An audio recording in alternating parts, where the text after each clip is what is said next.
2026 সালটা তারাপীঠে মায়ের আশীর্বাদ নিয়ে শুরু করলাম। আমি 31শে ডিসেম্বর সন্ধ্যাবেলায় 4 হুইলার নিয়ে বেরিয়েছিলাম। আর আমার সঙ্গে আছে এই দাদা আর দুই ভাই আর একটা দাদা। জিনিসপত্র নিতে গেছে, সবকিছু ওখান থেকে নিয়ে গাড়ি নিয়ে বেরিয়ে পড়লাম। কিছুক্ষণ পর পৌঁছে গেলাম তারাপীঠে। আর এই যে দেখো সামনে যে নদীটা দেখা যাচ্ছে ওটা হচ্ছে মন্দিরের পাশে নদীটা। একটু পর গিয়ে একটা জায়গায় দাঁড়ালাম। আর দেখো পিছনে যে দেখা যাচ্ছে লাইটিং গুলো, ওগুলো হচ্ছে হ্যাপি নিউ ইয়ারের জন্য তোড়জোড় চলছে। আর আমরা যেখানে রুম নেব সেখানে গিয়ে পৌঁছালাম, মালপত্রগুলো নামাচ্ছে। তারপর রুমে গিয়ে দেখি যে রুমটা বেশ ভালোই। আর ওখান থেকে চলে গেছিলাম গাড়িটা পার্কিং করতে। গাড়িটা পার্কিং করে বেরিয়ে এসে দেখলাম হোটেলে আরেকটা রুম দিয়েছে রান্না করার জন্য। আর এই যে রান্না করতে শুরু করে দিয়েছে। পরদিন সকালে স্নান সেরে বেরিয়ে পড়লাম মন্দিরের উদ্দেশ্যে। প্রথমে গিয়ে শ্মশানে ঢুকে বামদেব ঠাকুরের মূর্তিতে প্রণাম করলাম।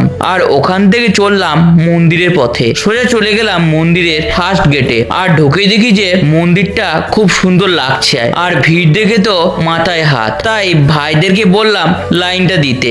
আর আমি একটু আটচালায় ঢুকে বললাম মায়ের দর্শন করতে। কোনো রকমে ঠেলে খুঁজে মায়ের দর্শন করে প্রণাম করে বেরিয়ে এলাম। আর মন্দির চত্বরে ছবি ও ফটো ভিডিও শুট করার জন্য দাঁড়িয়ে পড়লাম। ওখান থেকে না দাঁড়িয়ে চলে গেলাম ওয়াইফের জন্য কিছু কিনতে। এই দুটো জিনিস ওয়াইফের জন্য কিনে নিলাম। আর কেনার পর ওখান থেকে রুমে যেতে খাওয়া দাওয়া করতে অনেকটাই দেরি হয়ে গেছিল। তাই সন্ধ্যা নেমে এসছে। এবার আমাদের বাড়ি যাওয়ার পালা। ভিডিওটা ভালো লাগলে অবশ্যই লাইক কমেন্ট শেয়ার করে দিও।